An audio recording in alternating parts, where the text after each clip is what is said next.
Pues muy buenas tardes a todos los que nos acompañan aquí en la transmisión, tanto en Facebook como Zoom. Me parece que ya estamos en la transmisión también. Pues bienvenidos al ciclo de seminarios ¿Qué sabemos sobre el cambio climático en México?, coordinado por el Programa de Investigación en Cambio Climático de la UNAM. Hoy estamos llevando a cabo la tercera sesión del módulo 35, que se ha dedicado a conocer el cambio climático en México y su historia.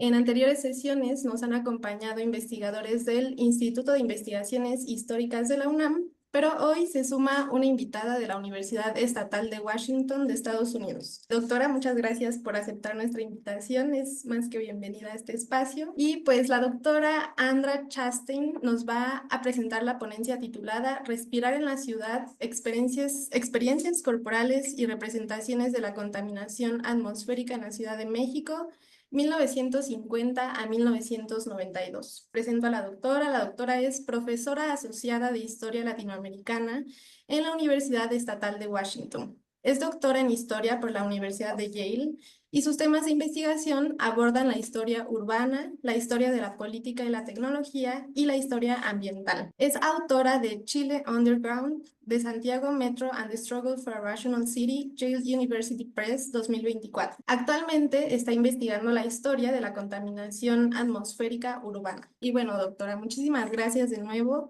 Adelante, por favor. Muchas gracias. Buenas tardes a todas y todos. Les agradezco mucho al doctor Sergio Miranda y Rubén Darío Martínez Ramírez por la invitación de participar en este ciclo de seminarios sobre la historia ambiental y el cambio climático en México.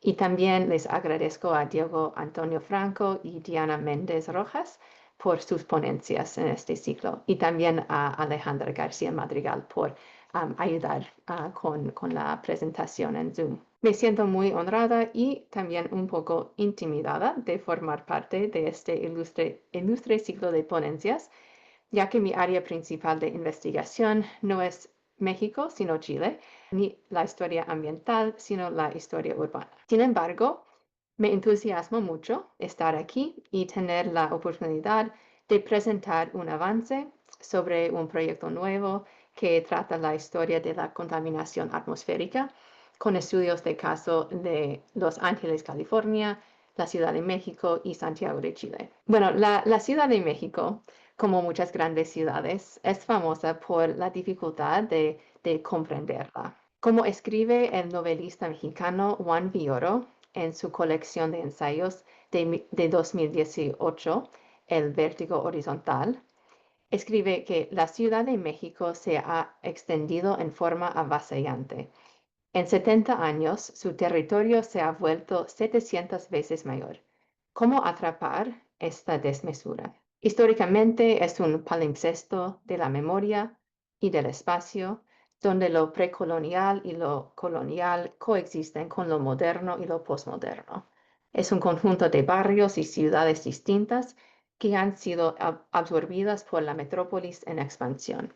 Pero un hilo conductor a lo largo de esta historia, desde la conquista, ha sido la amenaza ecológica. Como escribe Villoro, la historia de la ciudad narra una doble aniquilación, la del aire y la del agua. Si bien la historia de los orígenes de la Ciudad de México como una ciudad sobre un lago y la lucha de las autoridades coloniales y modernas por drenar esas aguas y desatar la expansión urbana, si bien esta ha sido narrada con maestría e experticia, incluso con uno de los ponentes de este ciclo, la aniquilación del aire o la desaparición del cielo, para retomar las frases de Villoro, es relativamente inexplorada, especialmente desde la perspectiva de la historia social y cultural. Esto sí es bien sabido. En 1992, las Naciones Unidas determinaron que la Ciudad de México tenía el aire más contaminado entre 20 megaciudades, o sea, ciudades que acercan o superan los 10 millones de habitantes. Haciendo eco y generalizando a partir de este informe, muchas fuentes de la prensa a finales de los 80 y principios de los 90 declararon a la Ciudad de México como la ciudad más contaminada del mundo. Por su parte, la ONU determinó que 4 contaminantes alcanzaron niveles graves, superando los estándares de la Organización Mundial de la Salud en más del doble. Estos incluían el dióxido de azufre y las partículas en suspensión, y el monóxido de carbono y el ozono, mientras que otros 2 contaminantes, el plomo y el dióxido de nitrógeno, se clasificaron como contaminación de moderada a intensa. Como escriben 2 periodistas en el Los Angeles Times en el 1989, se sabe que los escolares se desmayan durante el recreo. A finales de la década de los 80, los científicos descubrieron que el 70% de los fetos presentaban niveles tóxicos de plomo en la sangre. La Cámara de Comercio japonesa de la capital exigía a sus empleados que abandonaran la ciudad al menos 45 días del año por motivos de la salud. Y no era solamente una exageración ni sensacionalismo extranjero. En 1989, el prestigioso novelista Carlos Fuentes señaló que la Ciudad de México es un presagio, y eso fue en un momento de publicar la traducción al inglés de su novela Cristóbal Nonato, que trataba el colapso ecológico y económico en un futuro cercano, o sea, en 1992. Inspirado por otro reconocido escritor de la Ciudad de México, Carlos Monsiváis, Juan Villoro escribe que una de las mejores maneras de pensar la ciudad es a través de la idea del post-apocalipsis, la idea de que la tragedia es cosa del pasado, marcando a los residentes actuales como los sobrevivientes. Como Villoro escribe, de ahí la vitalidad de un sitio amenazado que desafía la razón y la ecología. Ya sea que se presente como una tragedia, un apocalipsis o un presagio, la historia del cielo de la Ciudad de México merece ser contada. Expertos de diversas disciplinas, como médicos, biólogos, químicos e ingenieros, han analizado la notoria contaminación atmosférica de la capital desde mediados del siglo XX e incluso un poco antes. Estos análisis se han centrado en las causas de la contaminación y las políticas gubernamentales en respuesta. También han examinado la brecha entre la percepción pública de los problemas ambientales y la comprensión de los expertos sobre la gravedad de la contaminación, o sea, la experticia por un lado y la percepción pública. Pero aquí, en esta ponencia y en mi proyecto más grande, me interesa destacar la historia de las percepciones y experiencias sociales y culturales. Cómo llegó la gente a comprender, a conocer, interpretar y dar sentido a la desaparición del cielo. Cómo se tradujeron las percepciones con los reclamos a la acción, o como la intersección entre estas dos cosas. Para responder a estas preguntas, recurro a los discursos de expertos que estudiaron la atmósfera, las representaciones del smog en la prensa y los escritos de observadores culturales como novelistas, poetas y artistas. Mi argumento, aunque es en una etapa todavía preliminar, pero mi argumento es que, lejos de ser fatalistas, la percepción pública de la calidad del aire en la Ciudad de México mostró una profunda preocupación por la contaminación y sentó las bases para organizarse y exigir la acción del gobierno. Esta investigación es significativa por algunas razones, en términos de la historiografía más amplia. En primer lugar, el estudio orienta la literatura hacia las experiencias corporales y percepciones culturales. Cuando era ausente las pruebas generalizadas o las pruebas estandarizadas de la calidad del aire, porque faltaban el equipo de monitoreo, etc., sostengo que los residentes locales conocían la contaminación del aire a través de sus sentidos corporales en la visibilidad reducida en sus pulmones, en los ojos y al tocar el polvo que se acumulaban en los automóviles, en la ropa, las ventanas, las plantas, etc. Al centrar la experiencia corporal, este estudio, en mi estudio enfatiza que las experiencias sensoriales no son solo procesos biofísicos, sino actos interpretativos. El significado que uno le da a la propia experiencia sensorial puede variar a lo largo del tiempo y también dependiendo de marcadores de identidad social, como clase, género, raza. Como observa la historiadora de la ciencia Natalia Soto-Colovalles,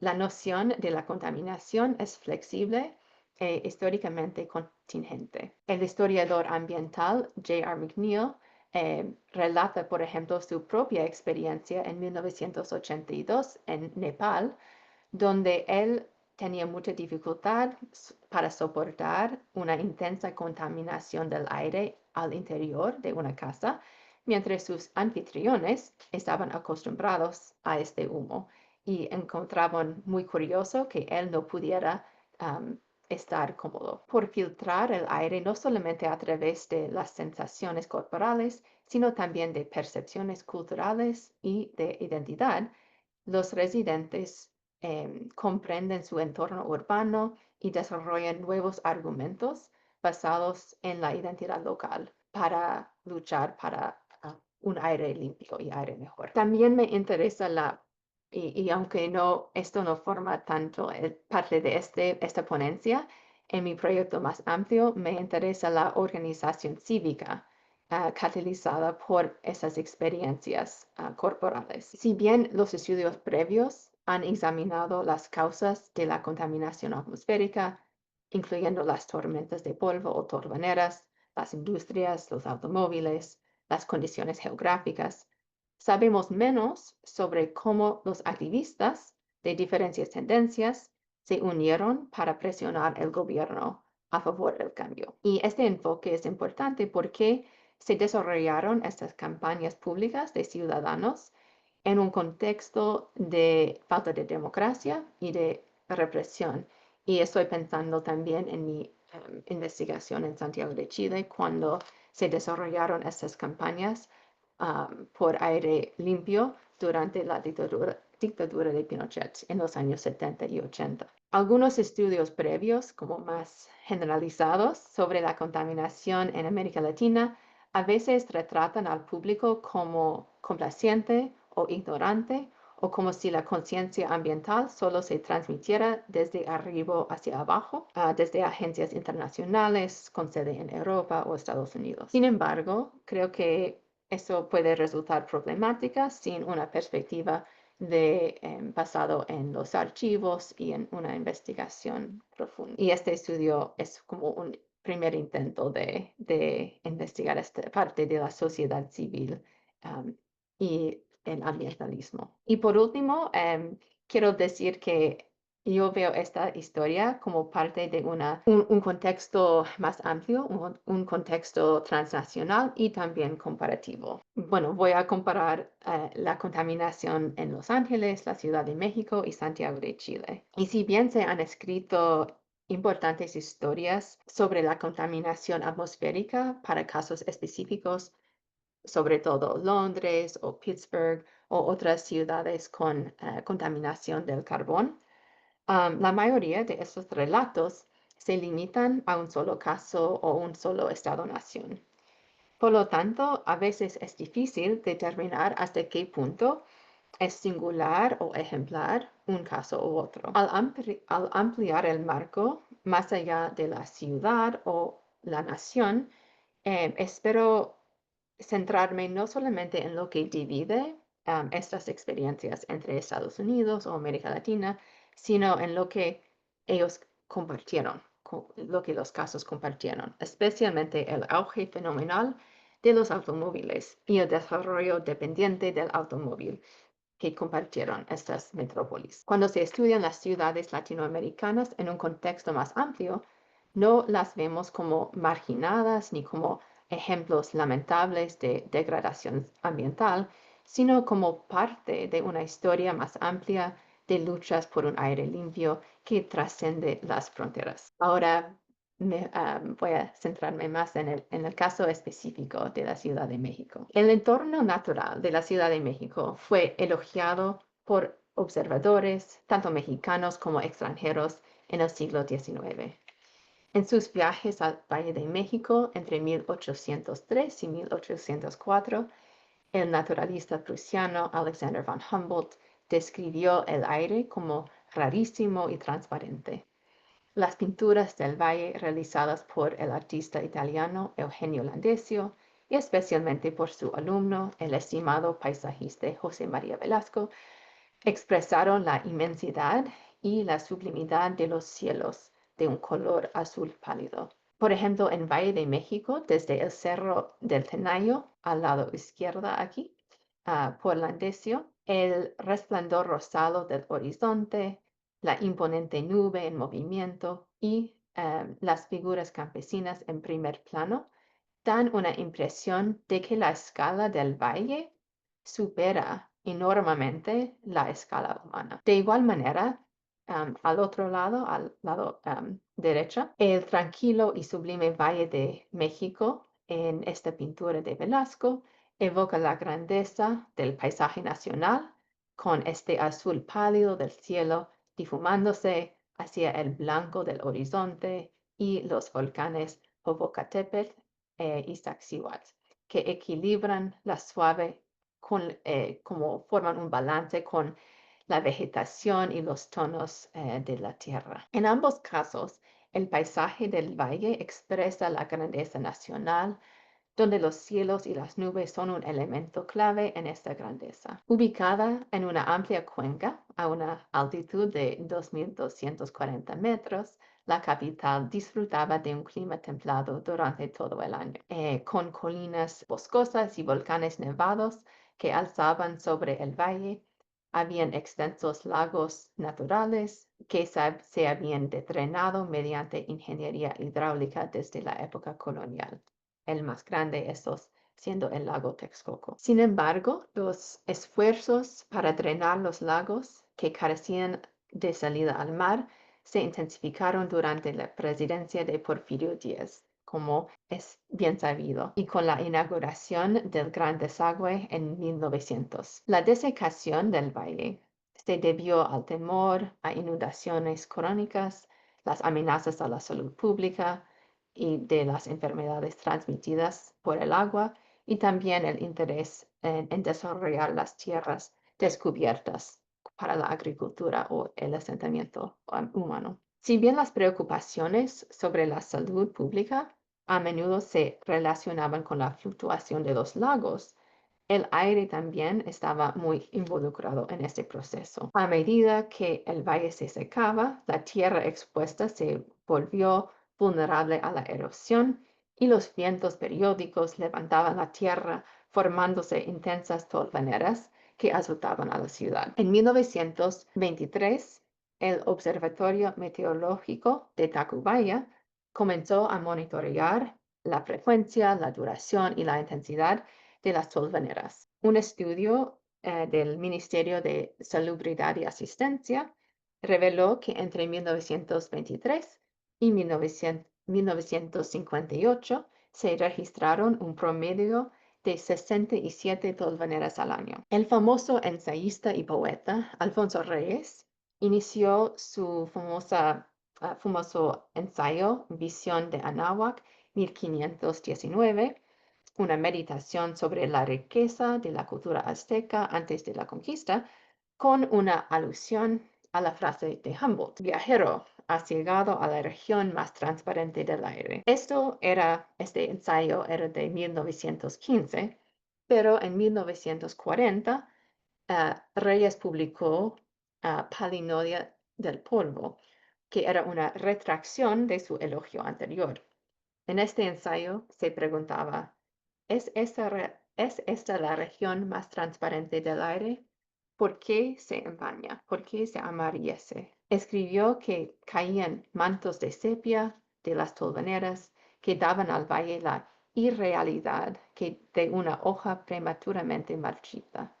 El polvo se agarra en la garganta quiere asfixiarnos y quiere estrangularnos. La transparencia de los cielos, tan alabada en el siglo XIX y principios del siglo XX, se estaba desvaneciendo hacia 1940. Estas tormentas de polvo se hicieron tangibles los problemas del aire. Podían sentirse inmediatamente en la piel expuesta y en otras superficies, como escribe el climatólogo urbano Ernesto Jauregui. Dice que eso vuelve el aire casi insoportable. Las tolvaneras eran más comunes durante la estación seca, especialmente de enero a mayo.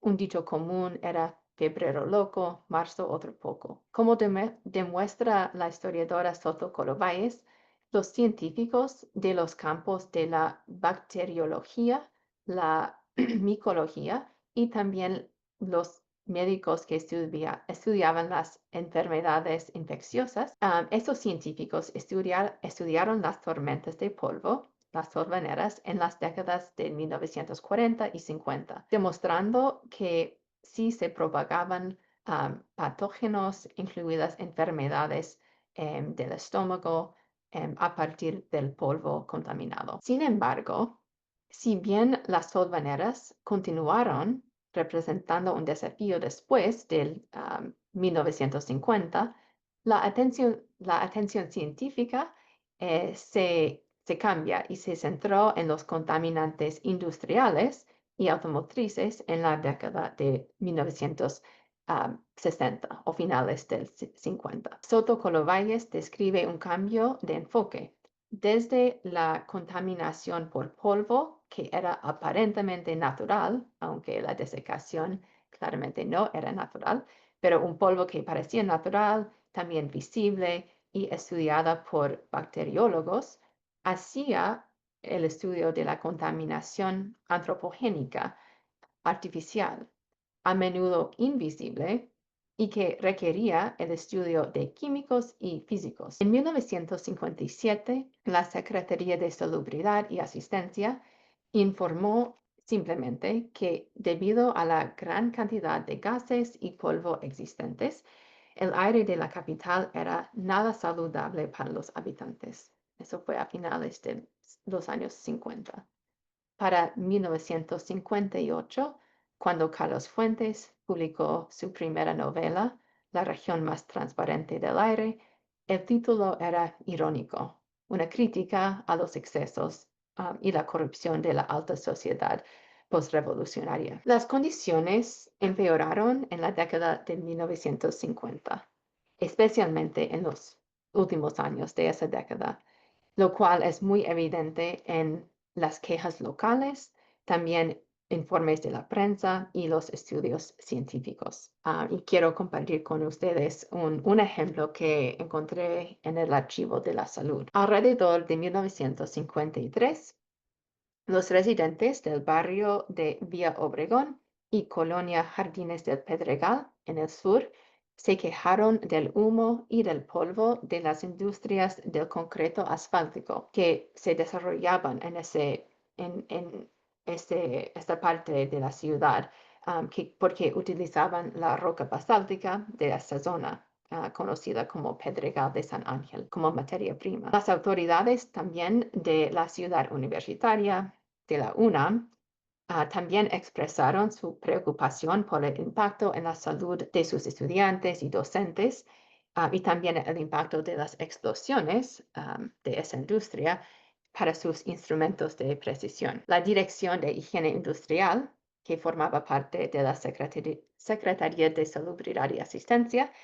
investigó y encontró que no solo que estas quejas estaban justificadas, sino también que los trabajadores de estas plantas de asfalto también estaban expuestos a la silicosis. Un informe de higiene industrial determinó que las industrias no cumplían con las normas y les ordenó adoptar nuevos métodos de ingeniería para eliminar el humo y el polvo, o tenían que trasladarse de la zona. Y es interesante porque el sector de la higiene industrial fue a menudo uno de los primeros en estudiar la contaminación atmosférica en esta era moderna. que esto también pasó en Santiago de Chile, que ese sector higiene industrial era como el primer en estudiar este tema. El empeoramiento de las condiciones también se hizo evidente en estudios científicos y en la prensa.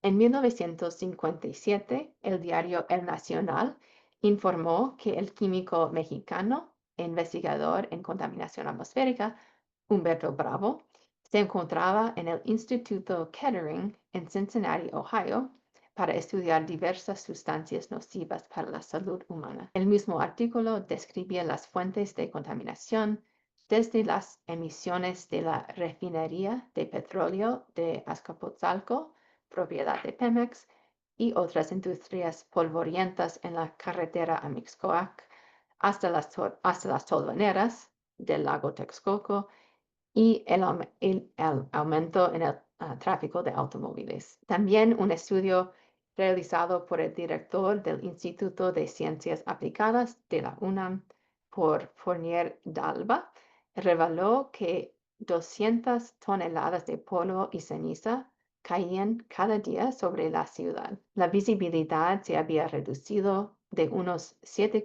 kilómetros a finales de los años 30 a unos 3 o 4 kilómetros a finales de la década de los 50. Y también la contaminación atmosférica había reducido a la luz solar directa hasta un 100% del 100% en el Distrito Federal. Cuando comenzaron un año, cuando comenzaron las tolvaneras en el año 1959, un periodista describió que los efectos fueron inmediatos. Él escribía que niños y maestros faltaron a la escuela, enfermaron de laringitis, bronquitis, neurosis, reumatismo y dolencias digestivas. El impacto fue especialmente pronunciado en las zonas con calles sin pavimentar y sin infraestructura sanitaria, y los expertos en broncoesofalología o el estudio de las vías respiratorias y el esófago observaron la posibilidad también del daño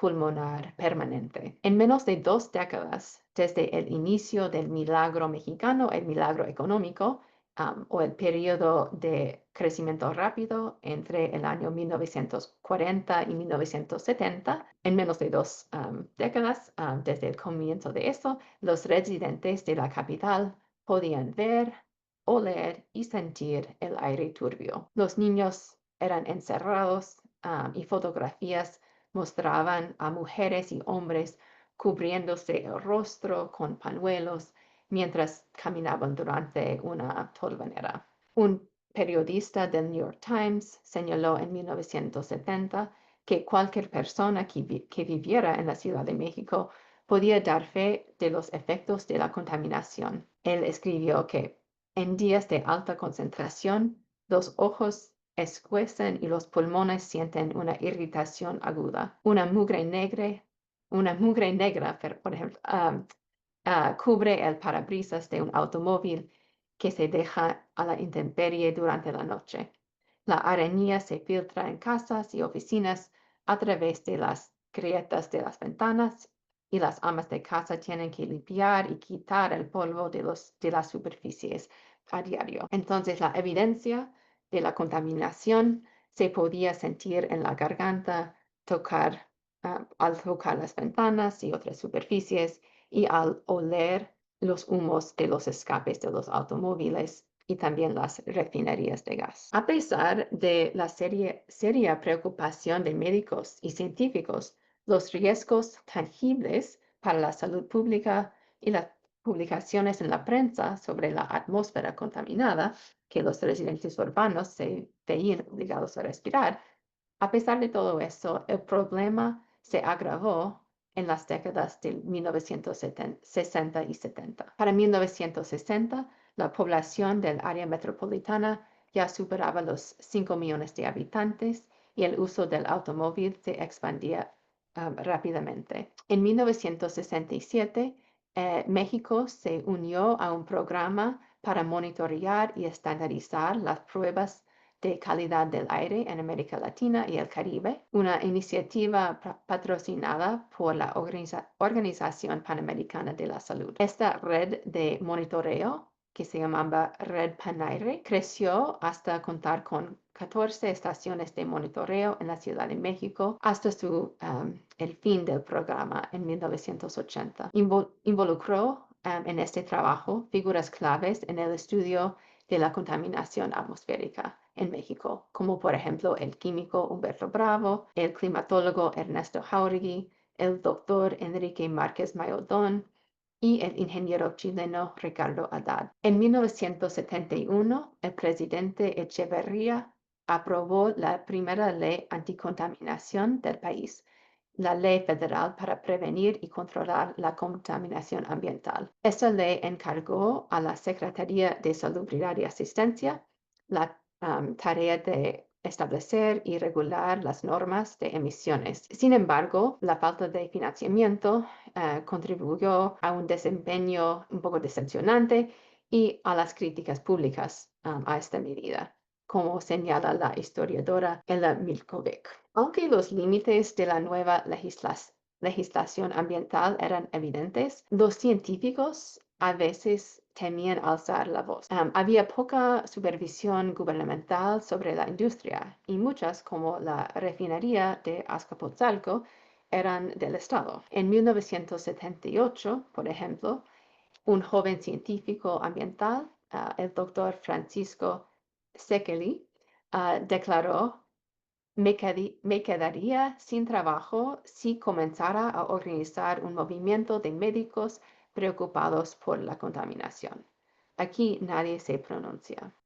Él y su equipo de la Universidad Autónoma Metropolitana habían descubierto que los niveles de contaminación eran de 5 a 6 veces superiores a los niveles máximos seguros establecidos por la Agencia de Protección Ambiental de los Estados Unidos. Aún así, los funcionarios del gobierno insistían en que los riesgos eran exagerados. La doctora Blanca Raquel Ordóñez, que era directora del Departamento de Mejoramiento Ambiental de la Secretaría de Salubridad y Asistencia, ella afirmó que la contaminación no era un problema. No hemos encontrado ninguna correlación, dice en la prensa, ninguna correlación entre la contaminación y las enfermedades respiratorias. No sé por qué la gente está tan preocupada por el aire. Eso fue en el año 78. Para la década de 1980, la contaminación atmosférica,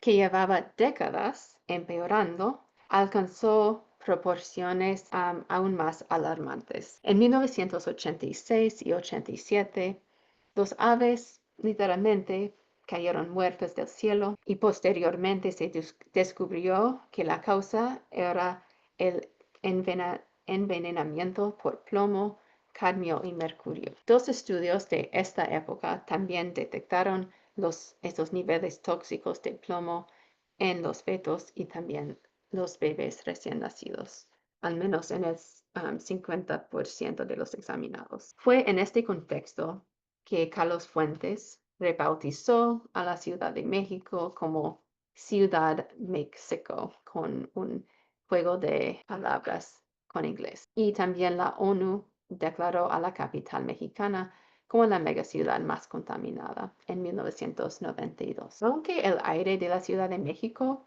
ha mejorado desde la década de 1990, sigue siendo una preocupación muy importante. La campaña Hoy no circula, que comenzó en 1989 y que restringe la circulación por placa vehicular un día a la semana, ha tenido éxito limitado. Es bien sabido que las personas pudientes con recursos compran un auto nuevo para eludir la restricción.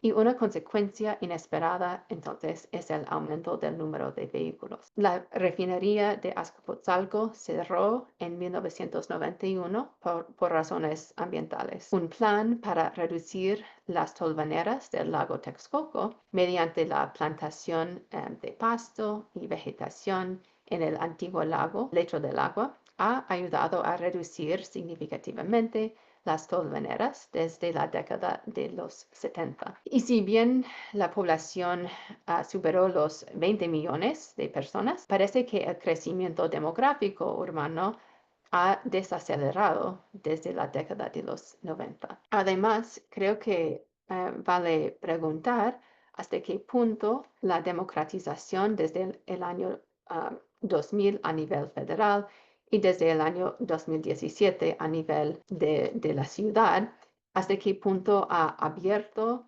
o va a abrir nuevas vías para los movimientos ambientales ciudadanos. Es demasiado esperar que la presidenta Claudia Sheinbaum, como una ingeniera con doctorado y primera mujer presidenta de México, pueda hacer más para abordar este preocupante legado de la contaminación. La jefa de gobierno de la Ciudad de México firmó recientemente un compromiso para reducir las emisiones y Sheinbaum ha solicitado una nueva base de datos para base de datos nacionales de contaminadores. Sin embargo, como observa el historiador Germán Vergara, los combustibles fósiles han permanecido profundamente arraigados en la economía, en la sociedad y en la política mexicana desde principios del siglo XX. Y como señala otro historiador, Matthew Vitz, los expertos y los tecnócratas mexicanos fueron a menudo quienes profundizaron la desigualdad y los problemas ambientales de la ciudad, incluso mientras intentaban solucionarlos con métodos de la ingeniería. Los habitantes de la Ciudad de México son, en opinión de Juan Villoro, expertos en sobrevivir a las tragedias, ver el humor dentro del horror y de disfrutar las alegrías inesperadas. Como él mismo lo describe, el apocalipsis se ha convertido casi en parte de la identidad chilango. Y voy a citarlo. Él escribe que si el estadounidense promedio es un experto en reparaciones que siguen el método de hágalo usted mismo, el chilango promedio es experto en catástrofes que no puede reparar. La versión vernácula de mecánica popular o popular mechanic debería llamarse Apocalipsis Popular. Revista sobre terremotos, deslaves, actividad volcánica, falta de agua, contaminación, asaltos en cajeros automáticos, taxis piratas y otras tragedias de las que queremos saber mucho, no para remediarlas, sino porque estamos convencidos de que la información sobre el mal mitiga sus efectos. Los datos, por duros que sean, no nos alarman. El chilango juzga su circunstancia como un piloto en misión de combate. Las turbulencias son buena noticia porque indican que el avión no ha sido derribado. Si bien los placeres de la ciudad son muchos, uno de ellos es el día en que el aire se despeja y los volcanes Popocatépetl e Iztaccíhuatl salen a verse. Y él escribe, en los raros días de cielo despejado, somos un poco mejores. El ánimo mejora inmediatamente y ante un cielo de un extravagante color azul se genera la buena vibra de contemplar por una vez la posibilidad de un horizonte. Y bueno, yo también quería hacer algunas reflexiones, pero yo creo que falta un poco de tiempo. Quizás puede formar parte de las preguntas, pero creo que voy a decir una cosa al final y eso es como las lecciones de la historia. En un nivel humano muy básico, creo que es esencial mantener la esperanza, la persistencia y el compromiso para impulsar el cambio. Y esta, yo creo, podría ser una de las mayores luchas de todas. Creo que la historia es profundamente importante en este contexto porque podemos ver que los actores históricos del pasado lucharon para crear condiciones más sanas, más habitables. Ellos lucharon y vivieron y sobrevivieron en medio de condiciones que cambiaban rápidamente y en contextos muchas veces con gobiernos antagónicos o muy bien represivos. Esta perspectiva histórica da a nuestra situación actual un contexto profundo al vincularla con las luchas de generaciones anteriores. no estamos solas ni solos en nuestras luchas. Se conectan con las generaciones pasadas y tenemos el deber de seguir luchando por las ciudades habitables. Doctora, muchísimas gracias. Ha sido muy interesante todo este recorrido histórico que nos comparte y esta comparación también de representaciones culturales y sociales desde diversos sectores, pero también pues representando diversas tensiones ambientales, no solo incluso la contaminación atmosférica. Tenemos varias preguntas aquí en el chat. Empiezo por la que nos hace Ricardo Garza Mendiola. Él comenta, dice, para el caso de México, la contaminación ambiental no solo se da en Ciudad de México, también se encuentra en el área metropolitana de Monterrey y Guadalajara. Ante esto, para los que no somos partidarios de imposiciones gubernamentales en combate a la contaminación, ¿cómo puede incentivarse la conciencia ambiental de la sociedad en general? ¿Existe alguna experiencia donde la sociedad tome acción en materia ambiental o recomendaría usted intervención gubernamental? Gracias por esta pregunta. Bueno, creo que trata de como diversas, como de gobiernos diversos, como área metropolitana de Monterrey o Guadalajara, cómo puede incentivarse la conciencia mental. Yo creo que todo vale, como que a veces he visto movimientos como por ejemplo en algunas ciudades estadounidenses, como movimientos de acción, de movimientos sociales, por ejemplo, para rechazar la construcción de una autopista o movimiento de preservación de un barrio en vez de como un proyecto de urbanización. A veces hay como ejemplos de movimientos sociales para la justicia ambiental, pero creo que eso es como lo más, un movimiento o varios movimientos de base son importantísimos para presionar al gobierno. Y también estoy pensando en los casos de Chile, donde fue como a causa de miles de movimientos y personas, tanto de, por ejemplo, perdón, como abogados o de la clase media o la clase profesional, tanto de pobladores o como comunidades populares de la ciudad, que todos como en, en, en distintas maneras presionaron al gobierno de Pinochet para tomar acción en el medio ambiente. Y también después del retorno a la democracia, ellos también tuvieron que tomar acción porque la legislación no era suficiente. Y creo que eso también es la historia en México, que puede que haya legislación de los años 70 o más recién, pero es súper importante tener que que los ciudadanos hagan que cumplan con esas protecciones. Gracias, doctora. Jorge Luis Granados Alcaraz pregunta, optar por buscar otras fuentes para la generación de energía eléctrica en la Ciudad de México, además de evolucionar de una ciudad para el automóvil con motores de combustión interna y el transporte privado a uno de movilidad y transporte público con base en energías limpias, ¿son inevitables en el futuro para revertir su deterioro atmosférico? ¿Existen otras alternativas? A ver, sí, no sé si la pregunta es como que es inevitable la transición hacia la generación de energía como limpia o la transición hacia la como movilidad y transporte público. Yo no lo veo inevitable. Es eso por como mi perspectiva, que todavía hay tantos intereses para proponer como más automóviles, más autopistas, el uso de energía fósil, em, como que, porque siempre se descubren nuevas metodologías para usar como nuevos tipos de energía fósil, además que como esas tecnologías más nuevas y limpias. Entonces no creo que es algo, no creo que sea algo inevitable. Yo creo que es muy importante luchar por este futuro.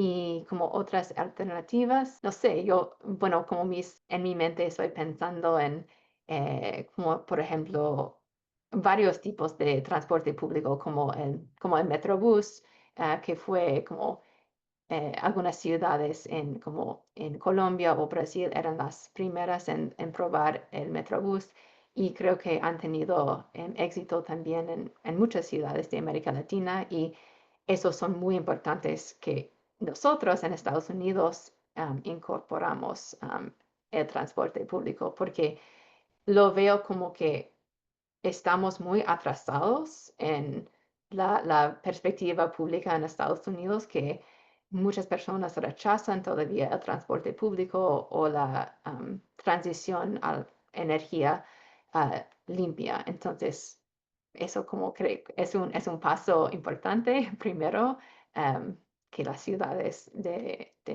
mi país tomen esta medida. Doctora, ¿y esa resistencia al uso de transporte público en Estados Unidos, por qué cree que se da? Creo que hay muchas razones. Una parte es de clase y racismo, como que se ve que el transporte público que hay es para como el otro, la gente que no tiene el dinero para comprar su propio auto. Entonces, como un temor del crimen también, pero eso muchas veces tiene que ver con em, el clasismo y el racismo también como algo de la identidad como de libertad o de no tener que, como un rechazo a cualquier cosa como público o comunitario. Algo como el individualismo, como súper fuerte, que también daña a la sociedad a nuestra. Muy interesante. La doctora Nayatsin Sagrario Mendoza le dice que fue una excelente ponencia y pregunta cómo incidió la actividad del volcán Popocatépetl en las representaciones históricas de la contaminación atmosférica en la Ciudad de México entre 1950 y 1992. Y de antemano, muchas gracias. Oh, yo no sé mucho sobre cómo responder a esa pregunta, solamente que yo he visto un poco de como la coincidencia entre las perspectivas científicas que estudiaron las tolvaneras y otras como causas naturales del aire contaminado. Eso tiene que ver con el estudio de los volcanes, pero yo tendría que investigar más porque yo no sé mucho como qué tenía que ver con las representaciones del aire en ese entonces, solo que era parte como de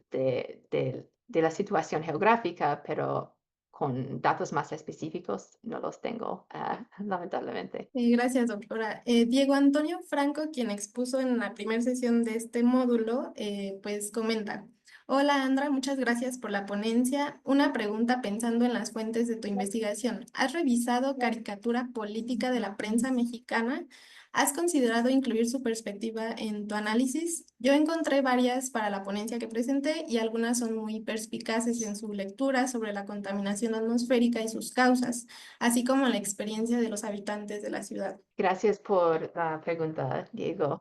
Am, Hasta ahora, bueno, he recopilado como muchísimas fuentes, pero todavía tengo que como leerlas, analizarlas, y la gran mayoría no son como de caricatura política o de representaciones visuales. Pero sin embargo, me gustaría mucho enfocarme más en no solamente en el discurso, sino también de las representaciones visuales y el humor, la caricatura. Em, entonces, sí, quizás debemos hablar y tú me puedes dar algunos consejos de dónde, en cuáles archivos o colecciones sería mejor buscar para este tipo de fuente. Gracias. Gracias, doctora. Por aquí preguntan, bueno, es más bien una duda sobre la sesión, si habrá enlace para pase de asistencia. Aún no lo tenemos, pero pueden enviarnos un correíto a la dirección que ahora les vamos a compartir para que les pasemos el enlace de asistencia. Y bueno, también añadiendo a las preguntas, doctora. hoy en día con las redes sociales o con nuevas tecnologías, nuevas representaciones que surgen, ¿hay cambios en la percepción o representación de la contaminación atmosférica en alguno de los casos que usted haya pues evaluado? Es una muy, muy buena pregunta. Yo no sé, bueno, eso solo, es solamente como un sentido mío, pero yo creo que la ansiedad ambiental, como se puede difundirse más fácilmente ahora con las redes sociales. Quizás también las maneras o los métodos de organizarse y buscar soluciones, pero yo creo que la proliferación de las imágenes o los videos de crisis ambientales hace que quizás nosotros nos sentimos como paralizados o que es difícil de sentirse que estamos haciendo algo significativo. No sé, sí, eso no es como una pregunta muy no basada en una investigación. Yo creo que los antropólogos, sociólogos, los que estudian la cultura debían como investigar este fenómeno. Pero eso es lo que yo pienso como el fenómeno y hay una palabra que ahora no me recuerdo y creo que está en inglés, pero como es una palabra nueva para el sentido de tristeza y ansiedad sobre el medio ambiente.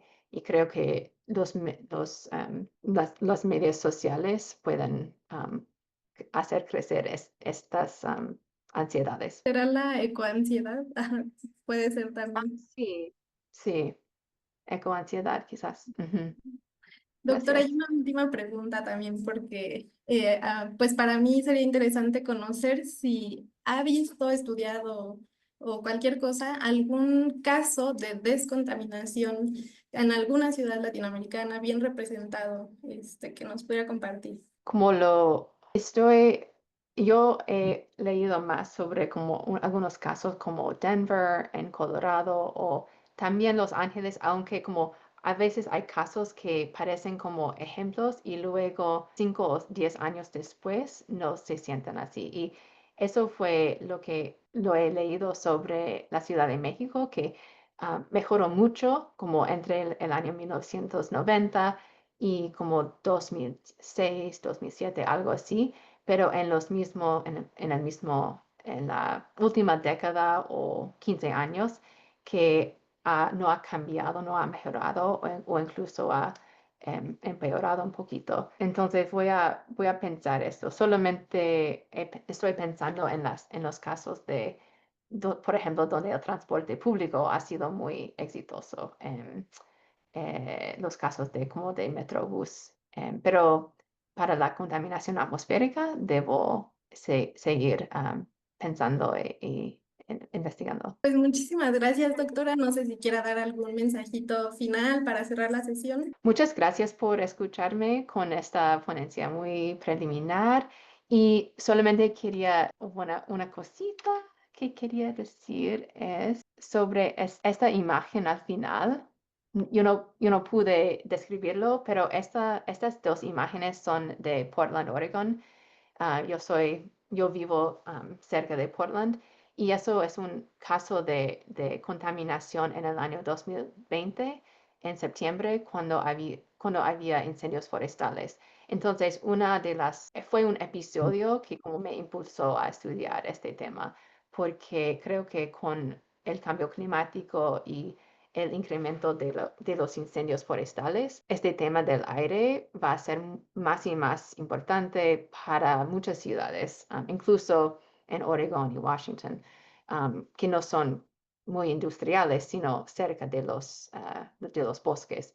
Y entonces me hizo pensar en mis experiencias en Santiago y las conexiones entre esas experiencias. Pues muchas gracias, doctora. Por aquí la felicitan repetidamente. Le leo así algunos comentarios.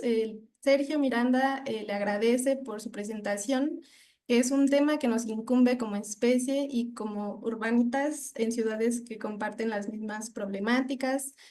Jorge Luis también agradece. Arturo dice muy buena ponencia, muchas felicidades. Alejandro, excelente ponencia, muy interesante el contexto histórico social y muchas gracias. También le agradecen José, Sara y Oh, Carlos. y voy a estar en la Ciudad de México a partir de mediados de agosto por 9 meses, así que me encantaría conocer a algunos de ustedes en persona. Voy a estar trabajando en la UNAM y profundizando con esta investigación. Entonces, muchas gracias por la invitación. Gracias, doctora. Y por lo que comentábamos al inicio, la doctora Andra estará en el Instituto de Investigaciones Históricas con el doctor Sergio Miranda. Y recuerden que la próxima sesión que tenemos de este seminario va a tener una parte de conversatorio, así que nos vamos a volver a encontrar por si hubiera más dudas y para seguir platicando al respecto de la visión desde la historia del cambio climático. Antes del seminario, me parece, es el espacio académico interactivo del PINC.